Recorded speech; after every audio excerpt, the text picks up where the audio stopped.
In today's video, we're going to learn how to make this block right here called Pinwheel block, one of my personal favorites.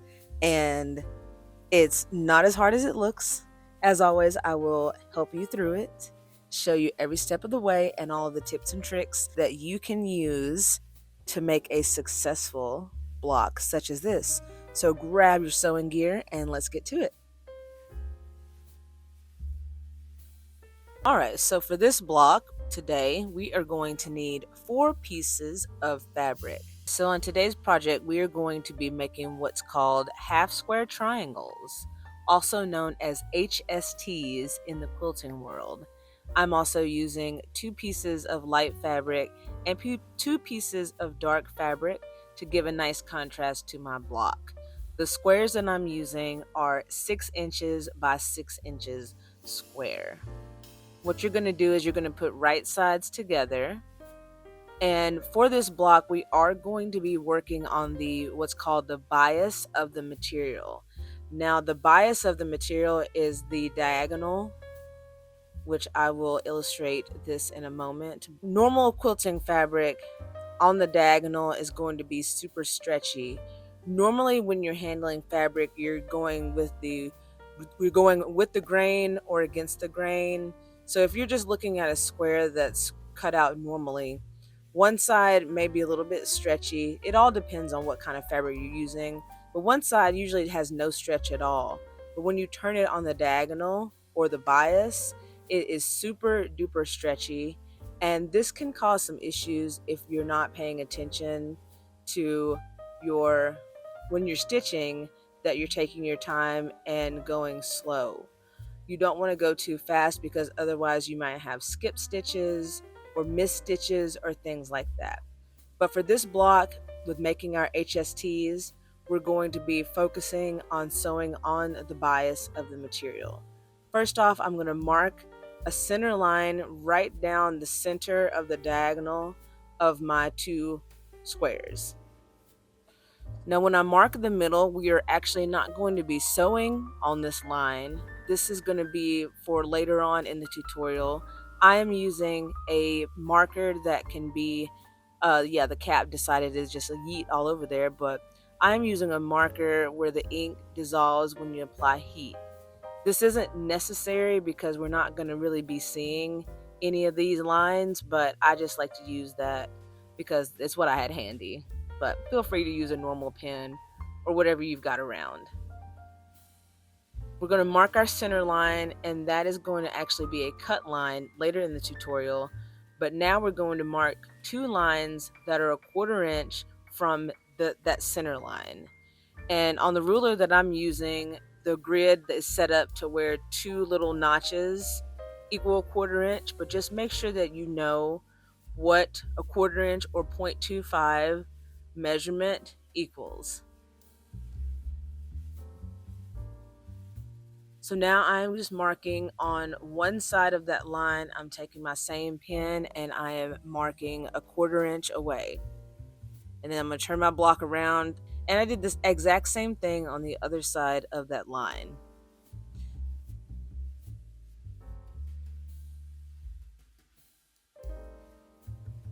Now this is what it should look like once you've got everything marked. The 2 outer lines are actually where we're going to be sewing. And what you're going to do is you're going to do the exact same thing on the other 2 pieces of material.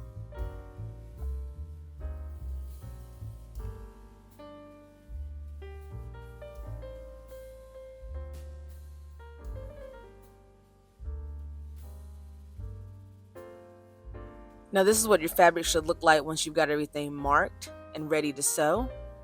And so we're going to go to our sewing machine, or if you're hand sewing, you can go ahead and start sewing on those outer lines.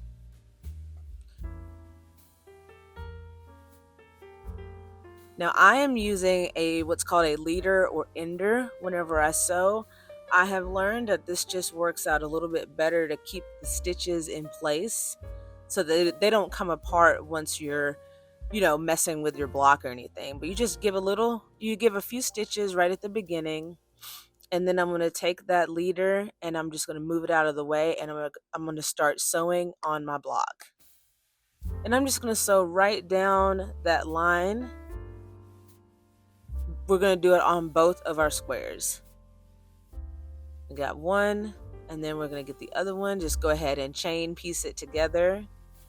Go all the way down. Then I'm going to raise my presser foot, and I'm just going to rotate all the material 90 degrees, and I'm just going to keep going. I'm not going to cut my threads in between.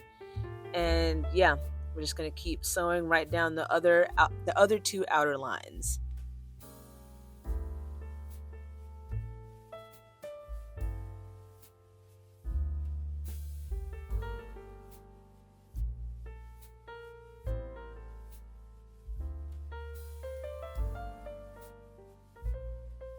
Now, once you get done sewing your two squares and getting everything together, this is what it should look like once you have your stitches done.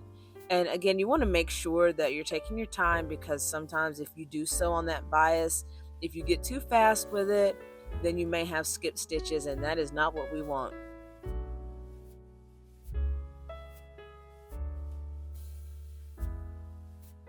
Now, that middle line that we did right down the center of the diagonal, we are actually going to cut right down the middle, and I'm using one of my favorite tools, which is a rotary cutter.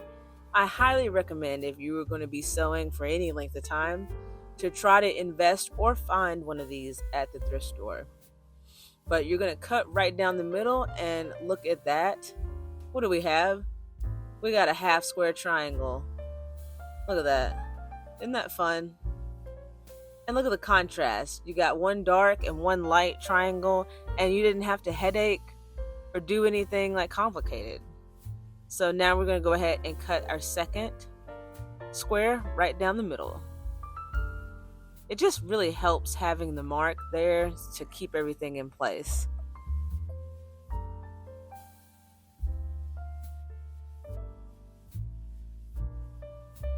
Now, once you've got all 4 of your half square triangles, or your HSTs, you're going to go ahead and get those nice and pressed. Now, I'm using my little baby iron. If you've watched any of my other videos, you know I like my baby iron. But one thing I do want to say about pressing on a half square triangle that has a lot of contrast. Now, what you really want to try to get into the habit of doing is pressing your seam to the dark side. If you press it to the light side, there is a chance that you can see that seam from the outside. I'm going to try to get it to where you can see about seeing the seam. It didn't really work as dramatically as I thought it would, but you can kind of see that you can see that seam on the outside. And it is good sewing hygiene, good sewing practice, just to get into the habit of pressing that seam to the dark side. So what we're going to do is we're going to go ahead and get all of our seams pressed. And again, if you want to press your seam open, you do what you want to do. This is just my preferred method.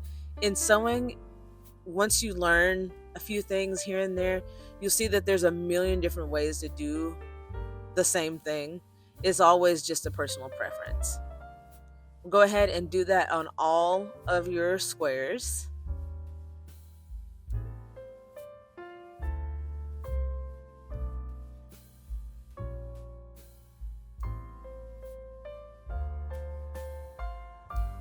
So now this is going to be what you're left with once you get those pressed. I'm going to show you the measurement after all is said and done. My block here is actually 5.5 by 5.5 square. My ruler is showing that now I can just use this ruler to trim my block to size.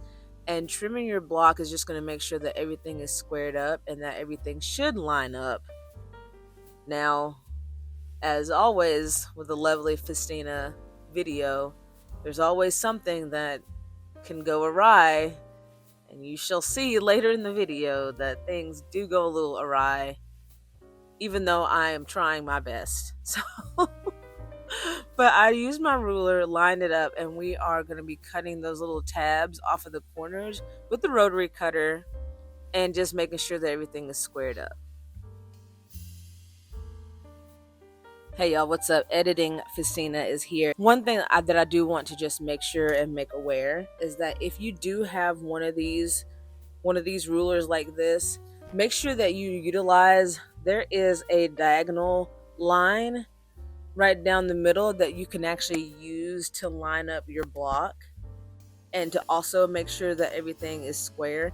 I did not do that part when I was making this video, and that is part of what happened later on with the video.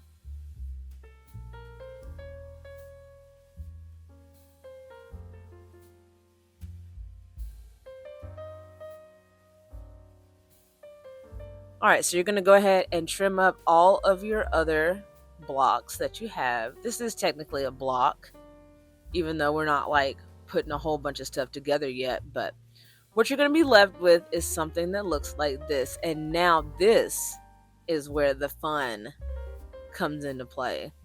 Now you've got all of these squares, and now you can have fun with them. And depending on what is on your fabric, I mean, you can do so many different orientations of your block. You could do something like this. I'm sure that there's a name for this one. I don't know what it is, but yeah, you could do something like this to where it's like the reverse of that. Again, it kind of looks like an economy block, but it's a little bit different. See, I did know the name of that one. You could switch it around and have it halfway like this. But for this particular video, we are doing what's called the pinwheel block. And the pinwheel block is actually one of my favorite blocks ever. I think every quilt that I've ever made, which I haven't made a bunch of quilts, I need to work on that, but I think every quilt that I've ever done has had at least 3 or 4 or 5 pinwheel blocks involved. What we're going to do is we're going to go ahead and we're going to sew it together like we usually do, and we're going to get our clips, kind of clip that together, go to our sewing machine, and we're going to continue with a 1/4 inch seam allowance, and we're going to sew right there where we clipped on that set. Then get your other set, put those together, and then we're going to come back and we're going to put the 2 sets together, and then we'll have a block. Now, one thing that happened whenever I went to sew my 2 rows together is I had a stitch that it didn't lay the correct way. Not really sure what happened there, but it happens. And I couldn't find my seam ripper, so I just used the closest pair of little scissors that I had. Went ahead and just ripped that stitch, then went back to the machine and stitched it back up. Again, no harm, no foul in sewing. It's going to happen. Just understand that that's why they make so many tools, because things happen. But now we're going to go ahead and do the same method as earlier with pressing our seams to the dark side. I know every time I say that, it just cracks me up. But press your seams to the dark side, then we're going to go ahead and sew those 2 rows together. Also with a 1/4 inch seam allowance right down there.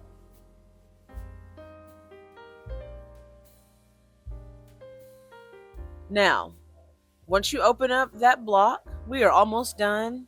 Now, one thing I want to interject with that measuring and squaring off the blocks is I had one of my 4 that did not line up the best. And I'm going to show you because I would like to be completely transparent. But yeah, that one right there did not line up. And I'm sure it's because I did not trim it correctly. And that is my bad. And that is me trying to rush again. I have got to slow down.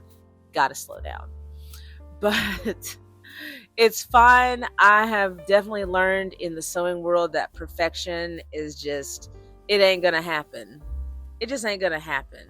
I'm not putting anything in a show, but it's good enough for me. Now on this seam at the end, there's a lot of bulk that's in this corner right here. And there is a method that's called like twirling your seams right here. I'm not 100% on how to do that. I've only seen it done once. I've never tried it. But what I like to do is this final seam is I like to press it open. And it just kind of helps that bulky seam lay flat instead of pressing it to the side. So I just like to press it open, and it just helps everything lay a little better.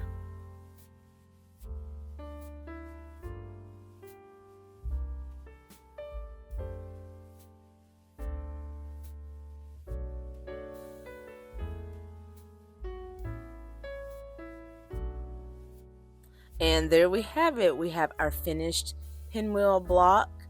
One of those things to where I really think that it just adds a lot of character to whatever you may be doing. And now you can take a bunch of these and you can make you a quilt. You can make you any sort of little project, but it really does look like it's twirling in the wind. And again, it's just one of my faves. And yeah, just feel free to use any fabric that you've got. Try some different color combinations. Like, the world is your oyster. Isn't that the saying? Yeah. That is the pinwheel block, and thanks for watching.